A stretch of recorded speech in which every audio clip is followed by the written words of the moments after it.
Mana meditsina sohasida miyada aylanmay qolgan, ya'ni quyilib qolgan qonni chiqarib tashlashda iloji yo'q, imенно meditsina sohasida. Yuraklarga stent qo'yishyapti, u qon quyilib ketganning hisobiga.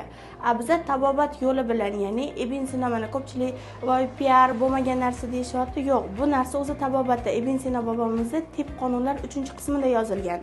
Yuqori qon bosimida, boshi og'rigan holatda peshonadan qon chiqarib tashlashlik haqida imенно kitobda yozib qoldirilgan. Bu narsa mana tomirlarda yig'ilib qolgan quyuq qonlar bo'ladi. Ya'ni tomirlarda quyuq qon xotin turbada birorta zang tushgandek qurib, tomirlarda ham xuddi shunaqa mana mog'orlab qolgan qonlar bo'ladi. Chertma hijomida bo'yin bilan sochuvni bug'amiz, o'shanda tomirlar davleniya bilan tromblar ham peshonaga yig'iladi. Davleniya bilan. Chertgandan keyin birinchi ahamiyat bersa o'zi quyuq qora qon tushadi.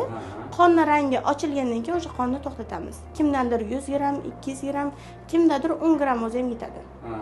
O'sha bosim ostida chiqib ketadi. Bo'lib qolgan. O'zi ko'p kasalliklar shu tanada yo suyuqlik yetishmasligi, yo qon yaxshi aylanmasligidan deydi-ku. Suv kam ichmaslikdan bo'ladi, noto'g'ri ovqatlanishdan bo'ladi.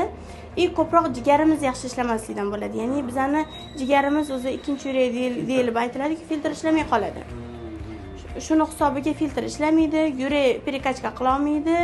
Osteoxondroz bo'yin qisib qolgan, shuni hisobiga o'sha davleniya oshadi, boshlarda bilasizmi, issiq kunlarda vichir boshlarda qanaqadir bir murashqa yurgandek bo'ladi. Imенно mana shu narsa qon ko'pirgandan, qon tiqilgandan, davleniya oshgandan bo'ladi. Insult, infarkt kasalliklari imенно qon quyilgandan kelib chiqadi. Birinchi yordam shu tabobat bilan. Bo'ldi, boringizga shukur, rahmat.